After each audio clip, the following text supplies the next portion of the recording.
السلام علیکم دوستو، آج کی کہانی بہت ہی شاندار ہونے والی ہے۔ کہانی کو پورا سننے کے لیے ہمارے ساتھ رہیے گا تاکہ ہر آنے والی نئی کہانی کا نوٹیفیکیشن آپ کو بآسانی ملتا رہے۔ بڑھتے ہیں آج کی نئی اور امیزنگ کہانی کی جانب۔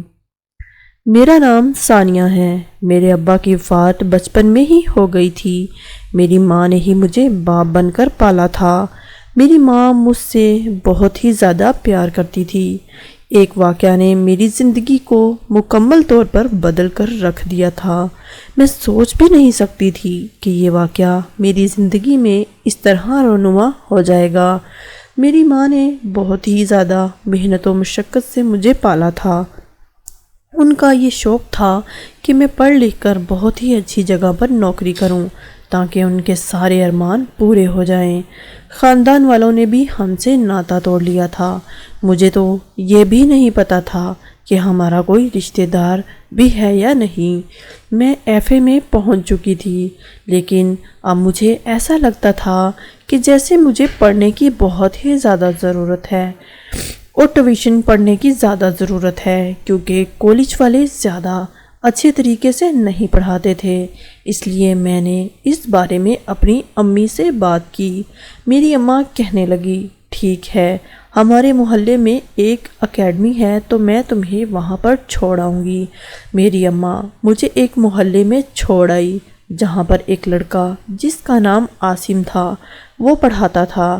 مجھے اس سے پڑھنے میں بہت ہی زیادہ اکتاہٹ محسوس ہوتی تھی، کیونکہ میں نے کبھی لڑکوں کی طرف زیادہ توجہ نہیں دی تھی، لیکن اس سے پڑھنا میری مجبوری بن چکا تھا۔ محلے والے باتیں بنا رہے تھے کہ میں ایک لڑکے سے پڑھنے کے لیے جاتی ہوں، لیکن مجھے ان سب کی پرواہ نہیں تھی، کیونکہ میرا مقصد صرف اور صرف تعلیم حاصل کرنا تھا۔ لیکن محلے والوں کی باتوں کو سنتے ہوئے میری ماں کی طبیعت بہت زیادہ خراب رہنے لگی تھی۔ میں نے انہیں کہا کہ چلو کسی ڈاکٹر کو دکھا لیتے ہیں، لیکن وہ نہ مانی۔ رات کے وقت اماں کی طبیعت بہت زیادہ خراب ہو چکی تھی۔ مجھے سمجھ نہیں آ رہا تھا کہ میں اکیلی اماں کو کہاں لے کر جاؤں۔ میں نے محلے والوں میں سے ایک دو کا دروازہ بجایا، لیکن کسی نے بھی دروازہ نہیں کھولا۔ آخرکار میں تھک ہار کر اپنے ٹیچر عاصم کے گھر کے آگے چلی گئی اور ان کا دروازہ بجانے لگی۔ انہوں نے فوراً ہی دروازہ کھول دیا۔ میں نے انہیں بتایا کہ اماں کی طبیعت بہت ہی زیادہ خراب ہے۔ سر عاصم میرے ساتھ آ گئے۔ ہم دونوں فوراً اماں کو لے کر ہاسپٹل پہنچ گئے۔ اماں کی طبیعت بہت زیادہ خراب تھی۔ ڈاکٹر نے فوراً ہی انہیں ایمرجنسی وارڈ میں داخل کر دیا۔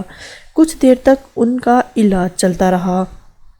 جیسے ہی ڈاکٹر وارڈ سے واپس آئے، انہوں نے آتے ہی جو خبر مجھے سنائی، اسے سنتے ہی میرے ہوش اڑ چکے تھے۔ کہا کہ ہم تمہاری اماں کو نہیں بچا سکے۔ یہ سنتے ہی مجھے ہوش نہ رہی۔ مجھے نہیں پتہ چلا پھر اماں کو کب لایا گیا اور کب ان کی تدفین کر دی گئی۔ ہمارے گھر میں ماتم کا سماں تھا۔ ہر کوئی مجھے دلاسے دے رہا تھا، لیکن اب مجھے ہر شخص سے نفرت ہو چکی تھی، کیونکہ یہ وہی لوگ تھے جنہوں نے میری ماں کو بہت ہی زیادہ دکھ دیے تھے۔ میری طبیعت بہت ہی زیادہ خراب ہو چکی تھی اور مجھے بہت ہی تیز بخار تھا۔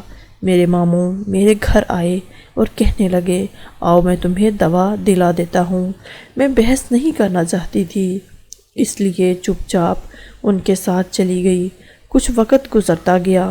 ماموں جان نے مجھے سر عاصم کے پاس پڑھنے سے منع کر دیا، لیکن میں نے انہیں کہا کہ میں ایسا نہیں کر سکتی، جس کی وجہ سے ماموں جان غصے میں آ گئے۔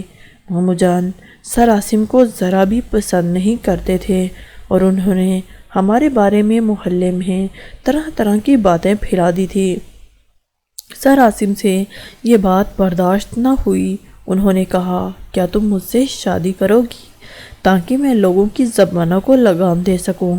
انہوں نے گھر کے بڑوں کو ڈال کر میرا رشتہ پکا کر دیا۔ دونوں طرف سے شادی کی تیاریاں شروع ہو گئی۔ میں بہت ہی زیادہ خوش تھی کہ مجھے اتنا اچھا ہمسفر ملا تھا۔ مجھے یقین ہی نہیں آ رہا تھا۔ مجھے ایسا لگ رہا تھا کہ جیسے کوئی انہونی ہو جائے گی۔ پھر ویسا ہی ہوا۔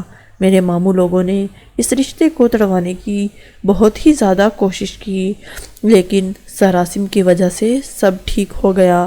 اس طرح میں نے سر عاصم کے ساتھ ایک نئی زندگی کا آغاز کر دیا۔ مزید اچھی کہانیوں کے لیے چینل کو سبسکرائب کرنا مت بھولیے گا تاکہ ہر آنے والی نئی کہانی کا نوٹیفیکیشن آپ کو بآسانی ملتا رہے۔ تب تک کے لیے دعاؤں میں یاد رکھیے گا، اپنا بہت زیادہ خیال رکھیے گا۔ اللہ حافظ۔